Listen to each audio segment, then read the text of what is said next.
Vamos lá então agora falar da nossa peça ministerial. Vamos falar então da denúncia ministerial. Pois bem, vejam só. A denúncia ministerial, ela tem alguns pontos que são muito relevantes. A denúncia ministerial, ela tem que ter uma exposição clara e não pode ser dúbia, vou explicar.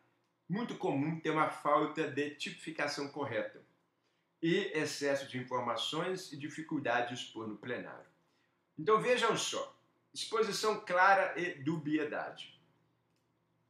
Você que é promotor de justiça, está assistindo a esse curso, e você que é a defesa, serve para os dois, tem que pensar o seguinte: bom, a denúncia ministerial, ela expôs o fato típico. A denúncia ministerial, ela expôs um crime doloso contra a vida?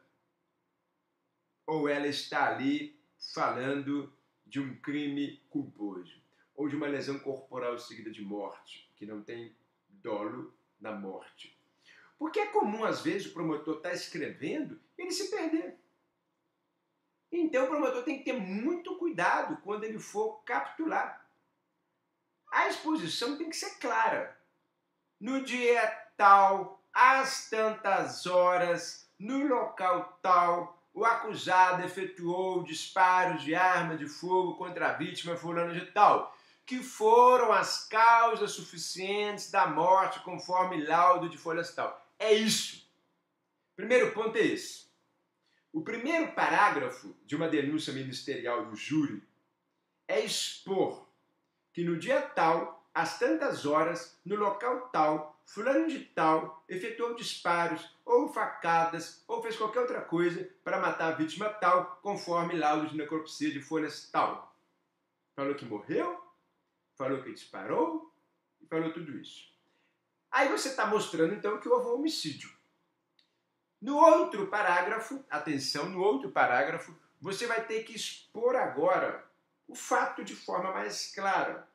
Falar, fulano de tal nutria ódio em relação à vítima, por causa de uma traição, por causa de, enfim, uma boca de fumo qualquer. Em razão disso, muniu-se de uma arma de fogo com intenção dolosa, intenção dolosa. Muniu-se de uma arma de fogo com intenção dolosa, foi até o seu encalço, na sua residência, tocou a campainha, quando ele apareceu, disparou com a arma de fogo. A vítima sofreu lá 3 ou 4 disparos e acabou morrendo. Ante o exposto, terceiro parágrafo, vem o Ministério Público requerer, seja fulano de tal, em razão dessa conduta, pronunciado no delito do 121, parágrafo 2º, homicídio qualificado, inciso 1, motivo torpe, pode ser fútil, enfim, tem que escolher qual que é, mas no caso em tela seria o torpe, vírgula, Código Penal. Uma qualificadora nesse caso, pegou desprevenido, 1 e 4. É isso. E pedi para pronunciar. Rola de testemunhas, acabou. Professor, é isso então? Sim, é isso. Então olha só.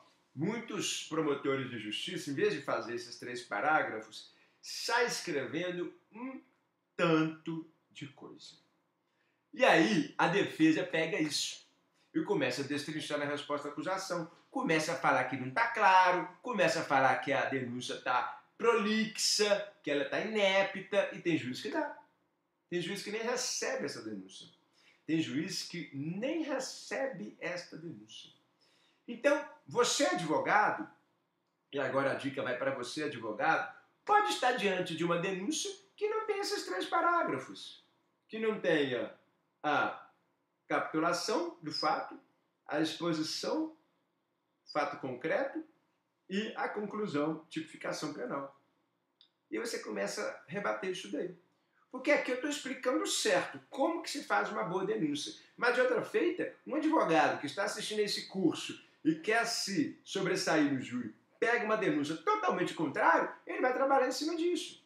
E vai trabalhar e vai conseguir o quê?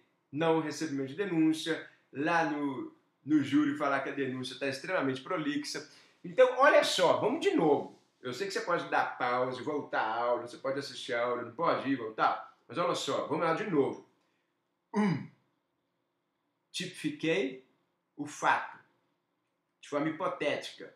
Falei de um homicídio. No dia tal, de tantas horas, efetuou disparo de arma de fogo, matando a folha, tal. 2. Falei de forma concreta os fatos. Fatos concretos. Tal, fatos concretos.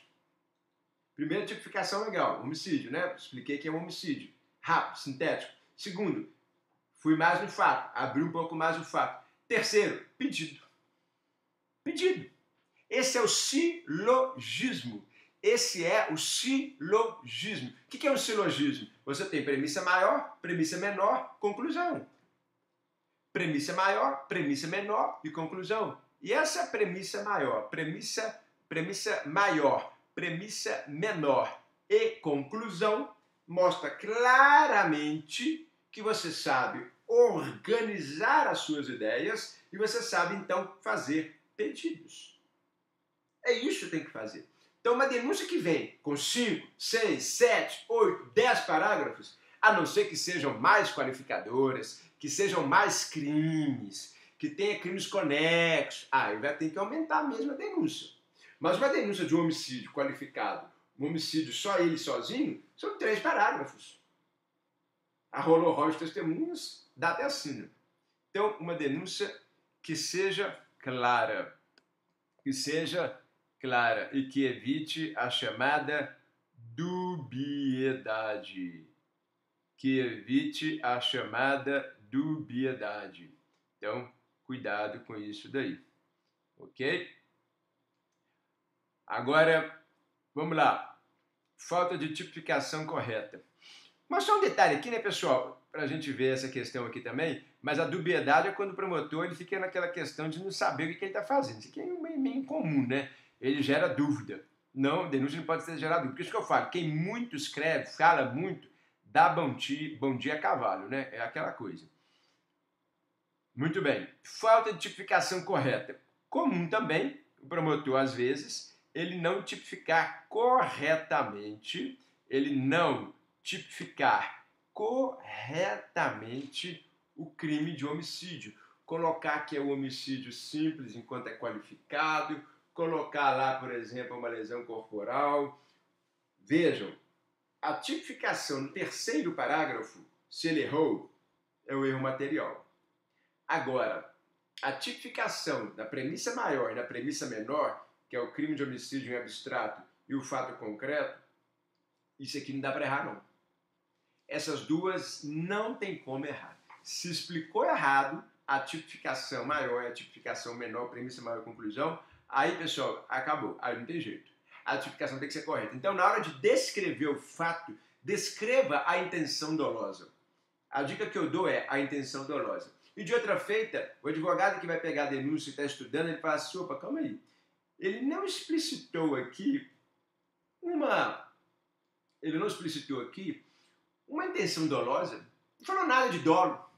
O promotor escreveu a denúncia inteira, não falou se era dolo direto, se era dolo eventual, não falou nada. Com a intenção de matar, não escreveu isso, não colocou elemento intencional, não colocou nada. Como que fica então? Não fica, errou.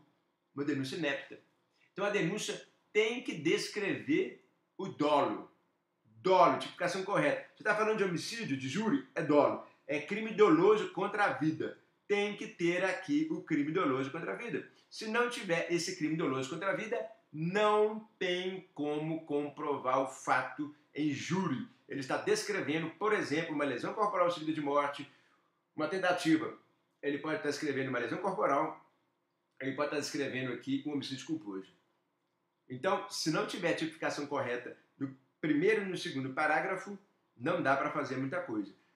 O artigo só que ele citou errado é um erro material, dá para corrigir. Então, ficar atento a isso também. Artigo errado, ok, mas a descrição com falta de intenção dolosa, não dá para fazer muita coisa. E por fim, pessoal, excesso de informações e dificuldades por no plenário. Aí aqui é o que eu falo. Não dá para o promotor ficar escrevendo aquele tanto de coisa que fulano de tal, que era casada com não sei quem, que tinha 2 filhos, que trabalhava no armazém do Zezinho e que fumava cachimbo de cachimbo ou fumava cigarro de palha. Gente, o que isso interessa para o homicídio? Nada. Porque às vezes o promotor pega lá o depoimento da testemunha, ou até da vítima que sobreviveu, do próprio interrogado, e sai descrevendo ali, querendo contar uma historinha. Aqui, não conta historinha em peça processual. Você pode contar historinha lá no júri. Lá no júri você pode contar uma história, falar quem que era, às vezes o jurado é de uma cidade do interior, e aí conhece as pessoas, fala, fulano de tal, que o nome era macarrão, que o nome era espaguete, que o nome era, enfim, aí tudo bem. Mas você, na própria peça processual, tem que ser uma peça sucinta, direta, ficar explicando quem é quem, não precisa. Coloca lá, fulano de tal, vulgo macarrão, pronto. Ah, o cara gostava de ir no bar tal e não sei quem, tinha uma esposa, tem um filho tal. Isso é lá no júri. Isso não vai importar em nada agora. Se tem filho, se deixou filho, se tem um agravante, se tem isso, se a vítima sofreu muito. Isso aí o juiz não vai considerar, porque o juiz não condena. Quem condena é jurado. Então, olha só, se o juiz ele não condena e quem condena é jurado, para quem que você tem que contar essa historinha? Para o jurado. O juiz técnico ele não quer saber. O juiz técnico ele tem 4 possíveis decisões: pronúncia, impronúncia, desclassificação, absolvição sumária. Ponto. Estão compreendendo o que é um júri bem feito? Estão compreendendo que isso aqui que eu estou falando é dica de ouro? Você não vê em lugar nenhum. Quem te fala isso? Ninguém. Quem te fala no livro que você tem que colocar aqui, por exemplo, historinha? Ninguém. Que você não pode colocar historinha lá? Ninguém. Que você tem que falar no júri? Ninguém. Que você tem que ficar adstrito ali a questões técnicas? Ninguém. Então, por isso que eu falo, aqui eu explico o fundamental, para fazer com excelência. Então, bem direto, sem ficar nessa denúncia, dando excesso de informações, porque você vai ter dificuldade de expor no plenário. Vai ter muita dificuldade. Porque aí o advogado vai falar, mas fulano de tal, que você falou que era casado com tal, mas não é tal, não, é fulano de tal. Aí ele vai jogar dúvida, porque o advogado joga dúvida. E você que é advogado, uma das coisas que mais faz absolver júri é dúvida. É jogar dúvida. Mas será que foi? Mas será que não sei o quê? Mas será que não é isso? Será que não é aquilo? A dúvida tem aquele velho brocardo, in dubio pro réu, e acaba absolvendo. Então, o excesso de informações gera dúvida, gera absolvição. Então, evitar isso daí. Logo, denúncia ministerial é o primeiro ponto. Na sequência, já voltamos.